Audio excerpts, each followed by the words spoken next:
नमस्कार दोस्तों।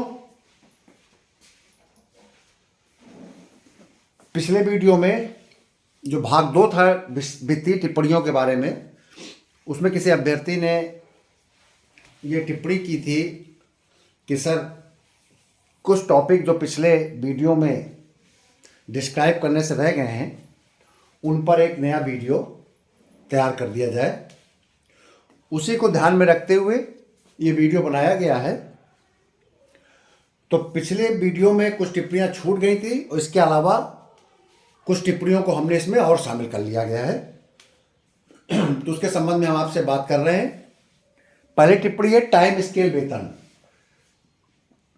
Time scale से लग रहा है कि समय के अनुसार स्केल देना, वेतन का स्केल देना, ये सामान्यतः अधिकारियों, सिविल सर्वेंट पर लागू होता है, जिन्हें एक निर्धारित समय अवधि में अगला स्केल, अगला वेतनमान दे दिया जाता है। जैसे पीसीएस के अधिकारियों को 5 साल में, कुछ सेवाओं में 8 साल में, कुछ सेवाओं में 7 साल में पहली पदोन्नति का वेतनमान प्राप्त हो जाता है, उनको पदोन्नतियां दे दी जाती हैं। तो ये टाइम स्केल वेतन कहलाता है, एक निश्चित समय के पश्चात। तो इसको अगर डिफाइन करेंगे तो हम कहेंगे नियमों तथा निर्धारित शर्तों के अंतर्गत जब वेतन वार्षिक वेतन वृद्धियों द्वारा निम्नतम से उच्चतम की ओर बढ़ता है, यानी कि नियम एवं निर्धारित शर्तें होती हैं हर सेवा के संबंध में। उन नियमों और निर्धारित शर्तों के अंतर्गत जब वेतन वार्षिक वेतन वृद्धियों के द्वारा नीचे से ऊपर की ओर बढ़ता है, उसे हम टाइम स्केल कहते हैं। जैसे कि आप 8,000 से 13,000 के 500 के स्केल में आए, 4-5 साल आपने नौकरी किया, 8,000 13,500 के स्केल में, यानी कि लेवल 10 पर, और किसी सेवा में लिख दिया गया कि 5 साल के बाद आपको लेवल 11 दे दिया जाएगा, तो ये टाइम स्केल हो जाएगा। आपकी भले ही पदोन्नत ना हो, लेकिन उतने साल के बाद अगले पदोन्नत का आपको स्केल दे दिया जाएगा, जिसको हम आज के समय में कह सकते हैं एसीपी। निम्न सेवाओं में हम एसीपी बोलते हैं, 10, 16, 26 साल में जो हमको मिलती है। तो टाइम स्केल वेतन समझ गए कि नियमों के अंतर्गत जब वेतन वार्षिक वेतन वृद्धियों के द्वारा निम्नतम से उच्चतम की ओर चलता है, तो उसे हम टाइम स्केल वेतन कहते हैं। अब अगला आता है कंपोजिट ग्रांट। आपको पढ़ा चुका हूं पहले मैं, इसीलिए मैंने उसको कल डिफाइन नहीं किया था। आप अगर अपने नोट्स को बार बार पढ़ेंगे तो आपको अपने आप मिल जाएगा कंपोजिट ग्रांट किसे कहते हैं। जब किसी व्यक्ति का जनहित में स्थानांतरण होता है और उसमें जिला बदलता है, तो उस कर्मचारी को अपने मूल वेतन का 40% कंपोजिट ग्रांट के रूप में दिया जाता है। मान लीजिए किसी का बेसिक पे 80,000 रुपये है, तो जब वो ट्रांसफर होगा तो 32,000 रुपये उसको कंपोजिट ग्रांट दिया जाएगा, ताकि उसका स्थानांतरण हुआ है तो जो खर्चे हों उससे पूरा कर ले। इसके अलावा आपके ढुलाई भत्ता मिलेगा, जो अपना सामान ले जाएगा, और आने जाने का खर्चा, यानी कि टिकट का पैसा मिलेगा परिवार का। तो कंपोजिट ग्रांट को हम केवल 40% तक सीमित रखेंगे कि जो भी बेसिक पे प्राप्त हो रहा है उसका 40% कंपोजिट ग्रांट के रूप में स्थानांतरण होने को मिलता है, लेकिन यह स्थानांतरण जनहित में हुआ हो और एक जिले से दूसरे जिले में हुआ हो।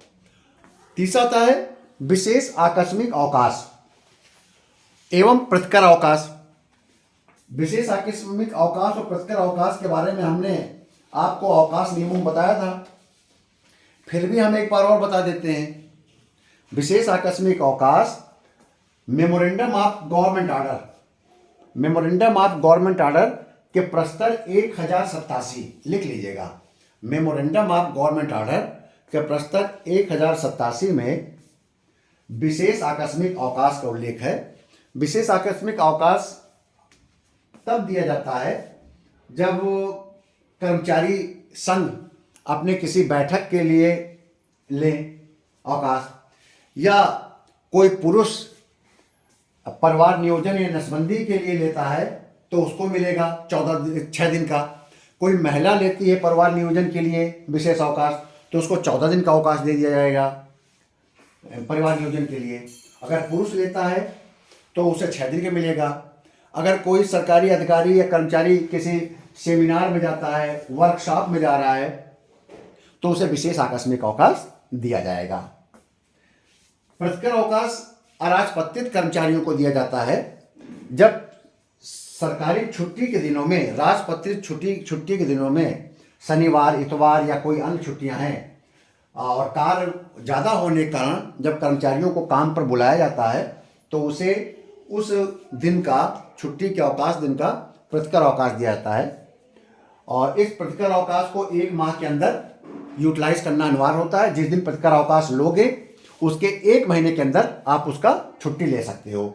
सॉरी, जिस दिन आप काम करोगे छुट्टी वाले दिन, उसके 1 महीने के अंदर आप इसको अवकाश को आप ले लेंगे। एक बार में 2 दिन से ज़्यादा का अवकाश नहीं दे होगा। विशेष परिस्थितियों में दिया जा सकता है 2 दिन से ज़्यादा, लेकिन सामान्यतः एक बार में 2 दिन से अधिक का प्रतिकर अवकाश नहीं दिया जाएगा। तो बात समझ में आ गई। अब आता है धारणाधिकार। धारणाधिकार को अंग्रेजी में बोलते हैं लियन। लियन का मतलब आप जानते ही हैं कि जब कोई व्यक्ति, भले ही वो टेन्योर पीरियड क्यों ना हो, किसी अन्य जगह पर स्थानांतरण हो जाता है या नई सेवा में चला जाता है, नई नियुक्ति में चला जाता है, तो वो पुराने पद, जिस नौकरी को छोड़ता है, जिस पद को छोड़ता है, उस पे उसका लियन बना रहता है। अगर वो उस पद पर स्थायी होता है, परमानेंट होता है पुराने पद पर, तो उस पर उसका लियन बना रहेगा, भले ही वो नई सेवा में, नए विभाग में चला गया हो। और वो तब तक उसका लियन बना रहेगा जब तक कि नई सेवा में वो स्थायी ना हो जाए या उसका पुरानी सेवा से लियन खत्म ना कर दिया जाए। कहने का आशय ये है कि यदि आप जिस सेवा में नौकरी कर रहे हैं, आपका चयन जब असिस्टेंट रजिस्ट्रार के पद पर हो जाएगा और असिस्टेंट रजिस्ट्रार के पद पर आप जब ज्वाइन कर लेंगे, तो जिस सेवा को छोड़कर जाएंगे वहाँ पर आपका लियन बना रहेगा। यानी कि आप असिस्टेंट रजिस्ट्रार के पद को छोड़कर आप उस पुरानी सेवा में आ सकते हैं। तब तक आ सकते हैं जब तक आपका लियन पुरानी सेवा में बना रहेगा। जब आप उस सेवा को छोड़ेंगे तो उसमें लिखा जाएगा कि आपका लियन इस पद पर बना रहेगा 2 सालों के लिए, 3 साल के लिए। तो उस लियन की अवधि में आप अपने पद पर, स्थायी पद पर वापस आ सकते हैं। तो लियन समझ गए। लियन को डिफाइन इस प्रकार से करेंगे, किसी सरकारी कर्मचारी द्वारा किसी स्थायी पद को मौलिक रूप से धारण करने का अधिकार, धारणाधिकार कराता है। किसी स्थायी कर्मचारी द्वारा अपने मौलिक पद को धारण किए रखने का अधिकार जो होता है, धारणाधिकार कहता है। और ये धारण कब तक कर सकता है? जब तक जिस पद पर गया है, नए पद पर, उस पर स्थायी नहीं हो जाता। अगर वहाँ वो स्थायी हो जाएगा, परमानेंट हो जाएगा, तो ये धारणाधिकार पुराने पद का समाप्त हो जाएगा या वो समयावधि खत्म हो जाएगी। जितने समय के लिए आपका धारणाधिकार बनाए रखा गया था पुराने पद पर, वो समय पूरा हो जाएगा तो वो निलंबित हो जाएगा आपका धारणाधिकार। अब आता है स्थानापन्न। तो ये धारणाधिकार से ही स्थानापन्न जुड़ा हुआ है। जब आप धारणाधिकार के द्वारा आप किसी नए पद पे जाएंगे तो पुराना पद आप छोड़ जाएंगे, उस पर आपका लियन है। तो उस पद पर जब कोई दूसरा कर्मचारी काम करेगा तो वो पद पर ऑफिशिएट रूप में काम करेगा, स्थानापन्न रूप में। यानी कि वो परमानेंटली उस काम पर नहीं कर रहा है, वो किसी स्थान पर काम कर रहा है, किसी की जगह पर काम कर रहा है, तो उसको स्थानापन्न पद कहते हैं। अगर परिभाषा में कहा जाए तो ये मूल नियम 9 के सबसेक्शन 19 में है और धारणाधिकार मूल नियम 9 के सबसेक्शन 13 में है। तो स्थानापन्न की परिभाषा ये है, जब किसी पद पर दूसरे व्यक्ति का धारणाधिकार हो और उस पद पर कोई सरकारी कर्मचारी कार्य करे। जब किसी पद पर किसी दूसरे कर्मचारी का धारणाधिकार हो और उस पद पर कोई अन्य कर्मचारी काम करे, तो वो जो काम करता है वो स्थानापन्न कहलाएगा। ठीक, ये मूल नियम 9 का सबसेक्शन 19 है। अब आता है अंतिम वेतन प्रमाण पत्र। एलपीसी आप सब जानते हैं, लास्ट पे सर्टिफिकेट। जब कर्मचारी का एक स्थापना से दूसरे स्थापना में स्थानांतरण होता है। एक स्थापना का मतलब है जो व्यक्ति, जो कर्मचारी की सेवा पुस्तिका को रखता है, अगर उस कर्मचारी का स्थानांतरण उस कार्यालय से किसी दूसरे कार्यालय में हो गया है तो उसकी एलपीसी निर्गत की जाएगी। लास्ट पे सर्टिफिकेट, तो उसको कहते हैं जब कर्मचारी एक स्थापना या एक कार्यालय से दूसरे स्थापना या दूसरे कार्यालय में स्थानांतरित होता है तो तो कार्याध्यक्ष द्वारा एलपीसी निर्गत की जाती है। और एलपीसी प्रमाण पत्र में, यानी कि एलपीसी में लास्ट पेमेंट सर्टिफिकेट में उसको कितना मूल वेतन मिल रहा है, कितना महंगाई वेतन मिल रहा है, कितना किराया भत्ता मिल रहा है, ये सबका उल्लेख रहता है। कोई कटौती होती है तो उसका उल्लेख रहता है। कोई अग्रिम ले रखा है, लोन ले रखा है, जैसे कि आपको बताया था मैंने भवन निर्माण अग्रिम, अगर उसकी कोई किस्त जा रही है भवन निर्माण अग्रिम क्या उसके ब्याज की, तो उसका उल्लेख किया जाता है। यदि कोई वसूली होती है, वसूली चल रही होती है, तो उसका उल्लेख किया जाता है। ये लास्ट पे सर्टिफिकेट में जितना व्यक्ति आहरित कर रहा है और जितनी कटौतियां हो रही हैं सबका उल्लेख करके लास्ट पे सर्टिफिकेट में अंकित करके दूसरे कार्यालय में जहां कर्मचारी का स्थानांतरण हुआ है वहां सेवा पुस्तक के साथ इस एलपीसी को भेजा जाता है। ये वित्तीय हस्त पुस्तिका खंड 5 भाग 1 के प्रस्तर 140A में उल्लेख है। नोट करिएगा, वित्तीय हस्त पुस्तिका खंड 1 भाग 1 वित्तीय हस्त पुस्तिका खंड 5 भाग 1 के प्रस्तर 140A, financial handbook volume 5 part 1 para 140A में उसका उल्लेख किया गया है। अब आता है अगला सेवा सत्यापन, सर्विस वेरिफिकेशन। आप सभी जानते हैं हर वर्ष सेवा पुस्तिका का कार्याध्यक्ष के द्वारा सेवा सत्यापन किया जाता है। यह सेवा सत्यापन वेतन बिल रजिस्टर से किया जाता है। जितने दिनों का वेतन मिला हुआ है उसके आधार पर सत्यापन होगा और उसमें लिखा जाता है कि सेवा का सत्यापन वेतन बिल पंजिका से किया जा रहा है और इसे इस दिनांक से इस दिनांक तक सेवा सत्यापित की जाती है। जैसे कि 1 जनवरी से लेकर 31 दिसंबर 2024 तक की सेवा सत्यापित की जाती है। तो मान लिया गया साल भर की सेवा इसकी सेवा सत्यापित है, यानी कि कोई सर्विस ब्रेक नहीं है, 365 दिन की इसकी तनख्वाह मिली हुई है। तो वेतन बिल से ही सेवा का सत्यापन किया जाता है। इसका उल्लेख भी financial handbook volume 5 part 1 para 142 में किया गया है। 142 लिख लीजिएगा, 142 में। और ये वेरिफिकेशन, सर्विस वेरिफिकेशन कार्यालय के प्रधान द्वारा किया जाता है, यानी कि कार्यालयाध्यक्ष द्वारा किया जाता है। कार्यालयाध्यक्ष द्वारा किया जाएगा या डीडीओ के द्वारा किया जाएगा, जो वेतन ले रहा है, ठीक है, जो वेतन देता है, जो आपका वेतन आहरित करता है, ठीक है। तो नियम 144 के बाद समझ गए। नियम 144 में सेवा सत्यापन का उल्लेख है और सेवा पुस्तिका क्योंकि कार्याध्यक्ष के द्वारा, डीडीओ के द्वारा इसलिए किया जाता है क्योंकि वही आपकी सेवा पुस्तिका का अभिरक्षक होता है। तो बात समझ में आ गई आपको। अब आगे आती है बात वित्तीय औचित्य के मानक, बहुत इंपॉर्टेंट है ये। स्टैंडर्ड ऑफ फाइनेंशियल प्रोप्राइटी कभी कभी क्वेश्चन आ जाता है, संक्षिप्त में आ जाता है, किसे कहते हैं? वित्तीय औचित्य के मानक, फाइनेंशियल प्रोप्राइटी किसे कहते हैं? हमेशा ध्यान रखिए, आप अगर अकाउंट सेवा में अकाउंट से कोई काम करते हैं, अकाउंट से रिलेटेड है, तो ये बजट मैनुअल में लिखा गया है कि राजकीय धन से व्यय करते समय आप उतने ही सतर्कता, ईमानदारी, सत्यनिष्ठा बरतेंगे जितना सामान्य विवेकशील प्राणी अपने घर के खर्च में करता है। ये वित्तीय औचित्य के मानक है। सरकार के खर्च को करते समय आप उतनी ही निष्ठा, उतनी ही मितव्ययता, उतनी ही सतर्कता बरतेंगे जितना कि एक सामान्य विवेकशील प्राणी अपने स्वयं के निजी धन के व्यय में करता है। ये एक लाइन में हमेशा याद रखिएगा। ये आपकी फाइनेंशियल प्रॉपर्टी है कि आप वित्तीय औचित्य हमेशा ध्यान रखिए।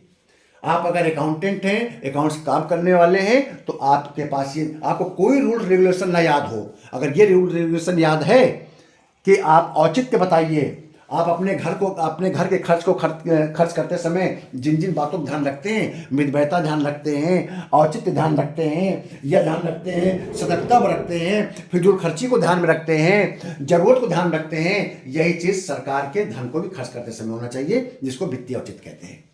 प्रतिकर भत्ता जब कोई व्यक्ति सरकारी काम करता है तो जो उसको खर्च करते समय, उस सरकारी काम को खर्च करते समय कुछ व्यय उसे करने पड़ते हैं उन कामों को करने के लिए, उसको हम प्रतिकर भत्ता कहते हैं।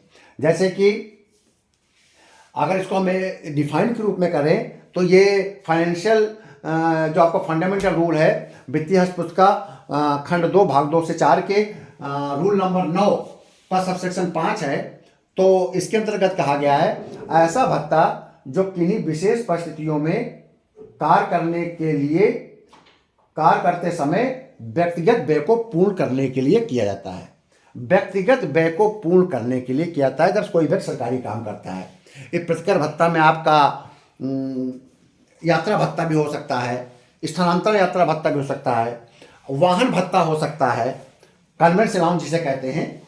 इस प्रकार के भत्ते प्रतिकर भत्ता होता है। समय समय पर सरकार कोई भी किसी भत्ते को प्रतिकर भत्ता घोषित कर सकती है और कर्मचारी को ऐसा भत्ता दे सकती है, ये मानते हुए कि ये सरकारी काम करते समय कुछ उसके व्यक्तिगत खर्चे होंगे, उन व्यक्तिगत खर्चों की पूर्ति के लिए ये प्रतिकर भत्ता दिया जाता है। तो मुझे आप पूरी उम्मीद है कि आपको ये वित्तीय टिप्पणियाँ समझ में आ गई होंगी, और जब आगे और चलेंगे तो इसमें बीच बीच में जो नए नए शब्द आएंगे उसको डिफाइन करते रहेंगे, ताकि इस प्रकार की टिप्पणियाँ अगर आपके पेपर में आए तो आप अच्छे से उसको लिख सकें। आप इस वीडियो को अधिक से अधिक प्रचार प्रसार करिए, आप ज़्यादा से ज़्यादा लोगों को शेयर कीजिए, ताकि अब वो समय आ गया है। असिस्टेंट रजिस्ट्रार के एग्ज़ाम की डेट शीघ्र ही आपको जनवरी के लास्ट तक मिल जाने की संभावना है, क्योंकि लोक सेवा आयोग अपना कैलेंडर जारी करेगा, उसमें इस परीक्षा को जरूर रखेगा। और मेरा अपना अनुमान है कि ये पहले 6 माह के अंदर इस पेपर को हो जाना चाहिए, मार्च से अप्रैल मई के बीच में। तो आप धीरे धीरे अपनी तैयारी को कंटिन्यूस रखिए, बिना किसी ढील के रखिए। आप हमारे वीडियो की तो आप अपेक्षा करते हैं लगातार, लेकिन आप उतनी ही ईमानदारी से आप खुद स्वयं भी पढ़ते रहिए, इसके नोट्स बनाइए, नोट्स बना के याद करिए। और अगर आप मेरे नोट्स याद करते रहेंगे तो अगर कोई टॉपिक, कोई टिप्पणी अगर मैं नहीं भी डिस्क्राइब करूंगा तो मेरे नोट्स में मिल जाएंगे, ठीक है। इसी से ये पता चलेगा कि आप लोग कितनी ईमानदारी से नोट्स को पढ़ रहे हैं। क्योंकि अगर ये सिलेबस बढ़ता गया, मैंने अभी तक ये मेरा 51वां 51 वीडियो है वित्तीय नियमों में। अगर मेरे 51 वीडियो को आप अगर अच्छे से समझ लेंगे, नोट्स बना लेंगे, याद कर लेंगे, पढ़ लेंगे, तो आपको इस परीक्षा में वित्तीय नियम के पेपर में आपको किसी दशा में ऐसा नहीं होगा कि आप 5 क्वेश्चन बहुत आसानी से, बहुत अच्छे से ना कर पाएँ। सतही रूप से पढ़ेंगे, केवल इसको बिना डेडिकेशन के पढ़ेंगे, उसको याद करने की कोशिश नहीं करेंगे, पैरा को याद करने के हूबहू वैसा लिखेंगे नहीं जैसे कि मैंने स्क्रीन में आपको समझाया है, तो फिर आपको मार्क्स सतही मिलेंगे और आप कंपटीशन से बाहर हो जाएंगे। तो आप सीरियस रहिए, क्योंकि लगातार वीडियो मैं तैयार कर रहा हूँ और ये आपका सिलेबस और आपका पाठ्यक्रम और मेरा मटेरियल लगातार बढ़ता जा रहा है। ऐसा ना हो कि एक पहाड़ जैसा ये मेरा मटेरियल हो जाए और आप उसे पढ़ ही ना पाएँ फिर, क्योंकि मैं 51 वीडियो मैंने आपके वित्तीय नियमों बनाए हैं और 45 वीडियो मैंने जनरल स्टडीज़ के समान अध्ययन के बनाए हैं, जिसमें मैंने पॉलिटिकल साइंस और सामान्य चीज़ों का उल्लेख किया है। तो लगभग 90 वीडियो आपके सिलेबस के अकॉर्डिंग बने हुए हैं। इनको आप पढ़िए, समझिए। बीच में मैं ब्रेक भी दूंगा ताकि आपके ऊपर ओवरबर्डन ना हो जाए मेरे वीडियोज़ का। बहुत बहुत धन्यवाद।